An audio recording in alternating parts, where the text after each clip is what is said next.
Oui, Yannick Lehir, bonjour. Vous êtes de Bonjour. l'association IAPO. Alors IAPO, ça s'écrit IA et Po, hein, donc, Oui, puisque nous sommes dans le Béarn. Vous allez nous expliquer un petit peu la genèse de cette association par rapport à vos ambitions à l'école d'ingénieurs dont vous faites partie. oui. Donc, je suis donc enseignant-chercheur dans une école d'ingénieurs sur Pau, CY Tech en l'occurrence. Donc, on est pas mal à travailler autour de l'IA. Et puis, à 3 ans, on a voulu fédérer un petit peu les gens qui sont intéressés par l'IA autour d'une association. Donc, IAPO a été créé. Alors, IAPO, c'est une association dans laquelle on organise un événement chaque année. Donc, c'est le troisième cette année qu'on a fini d'organiser en décembre, qui consiste en une conférence grand public et professionnel le vendredi et un data challenge pour les étudiants le samedi-dimanche. Alors, on va préciser quand même que vous avez créé un master, hein, parce que pourquoi l'IA à Pau tout d'un coup, Ouais. c'est qu'il y a une initiative de l'école de créer un master sur le sujet. Oui, alors c'était à peu près au même moment où l'IAPO a été créé. Nous, en fait, on regarde un petit peu toujours les besoins des entreprises localement pour savoir quels sont les domaines qui sont en train de sortir, qui sont un peu à la mode. Et donc, on a vu qu'il y avait pas mal de besoins à travers des stagiaires qu'on avait eus sur l'IA. Et donc, on a décidé de créer au même moment, il y a 3 ans, un master spécialisé en IA sur Pau. Donc l'objectif de ce challenge hein, autour de l'intelligence artificielle pendant 3 jours, c'est de mobiliser les forces à la fois universitaires, scolaires et industrielles du territoire. Oui, donc c'est exactement ça. On a beaucoup de lycéens qui viennent assister à la conférence, on a pas mal d'entreprises qui viennent soit se renseigner, soit faire des talks un peu experts. Et l'objectif, c'est de fédérer un peu toutes ces personnes, donc les étudiants, les entreprises, les acteurs locaux, institutionnels également, et pour discuter des enjeux, de l'évolution, des besoins autour de l'IA. Qu'est-ce qu'on apprend donc du coup dans un master autour de l'intelligence artificielle il faut être littéraire, je suppose. Alors, pas forcément littéraire, non, c'est plutôt donc, des compétences mathématiques, principalement. Donc, c'est vraiment ce qu'on appelle les maths-appli ou l'informatique un peu théorique, parce qu'il y a pas mal de liens mathématiques sur ces outils-là. Nous, on l'a organisé autour de trois grands domaines qui sont le traitement du langage naturel, on appelle ça le NLP, l'apprentissage automatique, principalement sur des images ou sur des textes, et puis ce qu'on appelle aussi un domaine qui appelle l'optimisation, donc, comment essayer d'espacer au mieux des antennes sur un territoire, par exemple, pour couvrir le mieux le territoire. C'est aussi un domaine de l'IA. C'est à peu près les 3 grands domaines qu'on traite dans le master. D'accord, donc les étudiants sont plutôt des scientifiques. Hein, Ouais. Donc nous on et- recrute pardon. Oui, Oui, ouais. C'est plutôt des scientifiques, on en parlera, le recrutement. Est-ce que le recrutement est local? Est-ce il est national, international? Et donc ça a lieu en 2 ans, je suppose, donc c'est ça? alors oui, donc le master c'est une 5e année de spécialisation en IA. Il y a une année un peu commune qui permet d'accéder à cette dernière année avec des profils maths ou des profils informatiques. Donc en fait, globalement, c'est une école d'ingénieur en 3 ans et les 2 dernières années, on se spécialise. Et la dernière année, vraiment en IA. Et une des spécificités de ce master, c'est qu'il ouvre à la fois à ceux qui ont fait le parcours maths et ceux qui ont fait le parcours info. Parce que c'est vraiment à la frontière de ces deux. Donc c'est bien de mélanger les étudiants en fonction de leur provenance. Alors, est-ce qu'on peut rappeler un petit peu pour les néophytes de quoi on a besoin pour faire fonctionner une IA hein? Il y a de la donnée d'un côté, il y a des formules, il y a des Voilà. moteurs d'inférence, je ne sais pas si on parle toujours de ça. Oui, oui, toujours. Ça existe toujours. Voilà, est-ce que vous pouvez expliquer un petit peu les composantes de ça et la difficulté, notamment au niveau de la donnée? Alors, évidemment, quel que soit le modèle, on a besoin de beaucoup de données. Donc, c'est aussi pour ça que l'IA est en plein essor aujourd'hui, parce que les quantités de données amassées sont de plus en plus grandes, avec le phénomène des big data dont on avait parlé il y a quelques années. La différence essentielle qui s'est produite depuis quelques années, c'est qu'avant, on était vraiment dans les systèmes d'inférence basés sur des systèmes experts. On écrivait les règles qu'on voulait apprendre, et qu'aujourd'hui, avec l'apprentissage automatique, ces règles elles sont générées de manière quasi automatique. Et ça, c'est la vraie différence, mais ça nécessite beaucoup de données et beaucoup de puissance de calcul. Donc, la vraie modification des règles, ça s'est produit depuis quelques années grâce à ça. Ok, donc c'est grâce à la donnée qu'on extrait un peu les comportements, plus ou moins, c'est ça? C'est ça, on essaie de construire des modèles. Enfin, donc, un modèle, c'est un algorithme qui va essayer de prédire, par exemple, quelque chose, mais plutôt que de décrire la prédiction sous forme d'un expert qui va expliquer, c'est l'algorithme la machine qui va apprendre toute seule en regardant les datas et voir comment elles se comportent dans le monde réel où elles ont été captées, et essayer de reproduire ce phénomène. Alors vous travaillez avec, notamment pour ce Data Challenge, vous travaillez avec un collègue, c'est votre acolyte sur ce IAPO?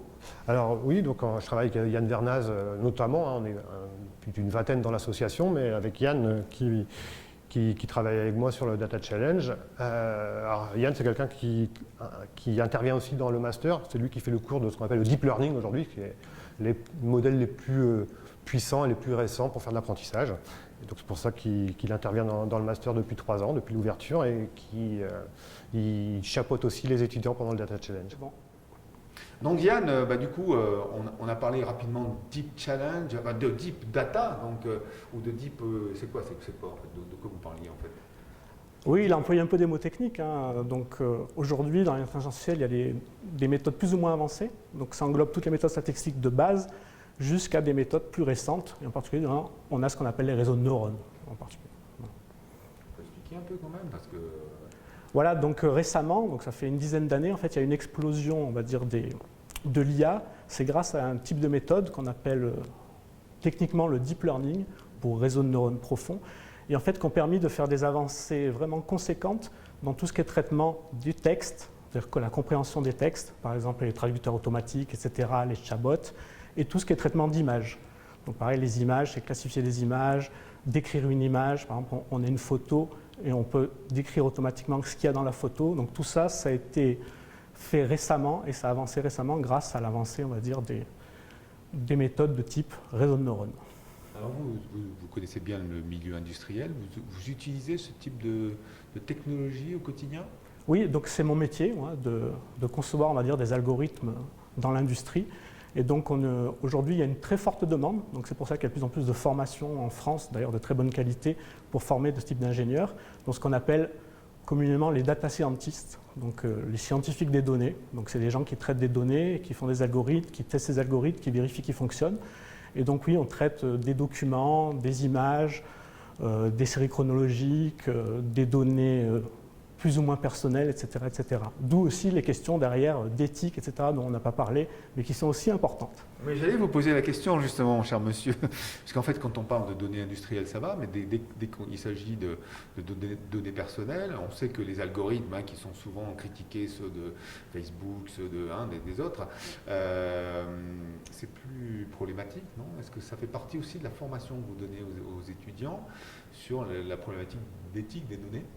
Voilà, donc en fait, oui, il faut bien voir que le grand public, donc, il a une image souvent assez faussée, mais donc dans l'IA, il y a 2 grands types, on va dire, d'applications. Il y a vraiment les applications industrielles où, par exemple, on essaye d'automatiser, on va dire, un travail qui est fait manuellement aujourd'hui par un humain, mais où il n'y a aucun problème d'éthique. Par exemple, classifier des images dans le monde industriel, bon, il y a peu de problèmes d'éthique. Et puis à côté de ça, il y a toutes les méthodes qui sont utilisées aujourd'hui par des industriels dans l'IA pour mieux comprendre, par exemple, leurs clients, leur proposer des nouveaux produits, donc tout ce qui est marketing intelligent, etc. Et donc là, il y a un vrai problème évidemment d'éthique parce qu'on utilise souvent des données personnelles. Alors on a la chance en Europe et en France donc, d'avoir des règles, des lois, donc le RGPD, la CNIL qui veille au grain. Et donc sinon, pour le côté formation, de plus en plus, les data scientists ont aussi une formation sur l'éthique. C'est-à-dire, quand on conçoit un algorithme, de bien réfléchir aux biais qu'il peut y avoir. Donc, par exemple, quand on fait du traitement du texte pour classifier des CV, par exemple, pour le recrutement, eh bien, on peut avoir un biais femme versus homme. Donc ça a été montré, par exemple, aux États-Unis, que lorsqu'on met des CV, par exemple, d'hommes pour avoir des emplois, eh bien, automatiquement, les algorithmes vont donner des emplois mieux rémunérés aux hommes par rapport aux femmes, alors qu'on a les mêmes CV à la base. Donc tout ça, c'est des questions de plus en plus d'actualité. Et il y a aussi le côté explicabilité.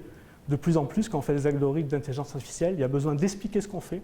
Donc si on prend la voiture autonome, par exemple, on a vraiment besoin, s'il y a un problème, de pouvoir remonter et voir où est-ce qu'il y avait un souci. Et donc ça fait partie de la formation des nouveaux ingénieurs en data science. Est-ce que ces questions sont posées lors du Data Challenge ou est-ce qu'on en reste quand même à un challenge? Alors on va rappeler un petit peu ce que ça comporte, ce côté hackathon, là, il faut faire vite, il faut trouver une solution.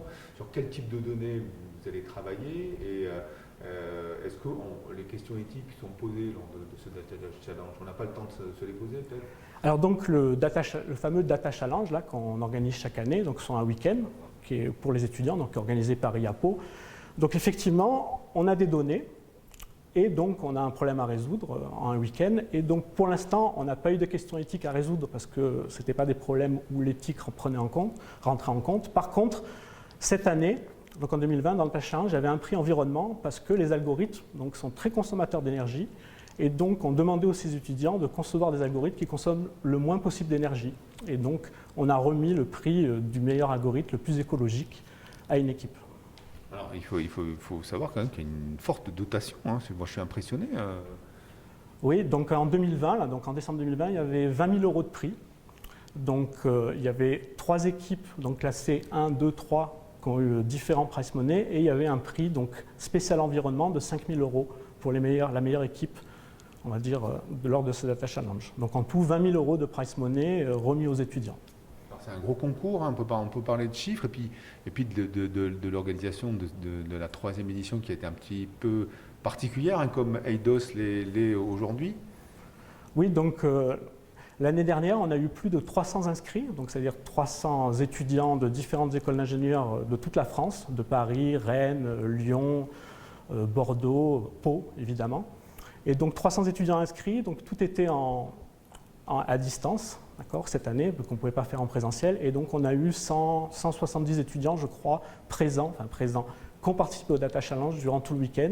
Et donc les gens de l'association IAPO donc, étaient là pour les encadrer. Donc on fait ce qu'on appelle du mentoring. Donc on suit toutes les équipes pour les aider sur la partie technique et donc aussi pour les aider à présenter, etc. Et donc c'est un gros travail qu'on prépare tout au long de l'année. C'est une question sur la partie grand public, hein, parce que je crois qu'il y a une journée ou une demi-journée qui est un peu ouverte au grand public.